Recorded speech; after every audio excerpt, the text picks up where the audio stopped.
11 ბიჭი შევიდა საპირფარეშოში, გააკეთეს დერეფანი და იქ ერთი ბავშვი გაატარეს, რომელსაც ყველა ურტყამდა. ექიმი მარიამ კუკუნაშვილი წერს, რომ მისი შვილების მონაწილეობით ერთ-ერთ სკოლაში შემზარავი დანაშაული მოხდა. კუკუნაშვილის თქმით, დარტყმების შედეგად ბავშვი ვერ ინარჩუნებდა წონასწორობას, კანკალებდა, სხეულზე სილურჯეები აღენიშნებოდა, ტვალები დაუსივდა და ტიროდა. ბავშვების თქმით, ისინი თამაშობდნენ. მთავარი სკოლის იდენტიფიცირებას მოზარდების ინტერესებიდან გამომდინარე არ ახდენს.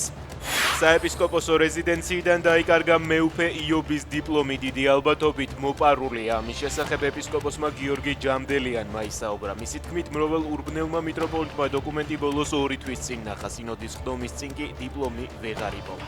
არ გამოვრიცხავ, შეგნებულად იყოს მოპარული ან გამქრალი, თქვა მეუფე გიორგი.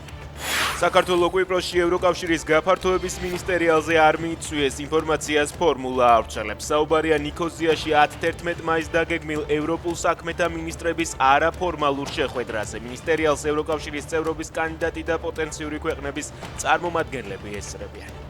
ჟურნალისტი გურამ როგავამაზე სავარაუდო თავდამსხმელის ფოტოებს აქვეყნებს. მის ვინაობას ჟურნალისტს 2 სხვადასხვა წყარო udასტურებს. ოჯახის წევრებთან გასაუბრებისა და მასთან სატელეფონო კავშირის შემდეგ სოციალური ქსელებიდან ფოტოები და ვიდეოები წაშალა, გადააკეთა სახელი. წერს როგავა.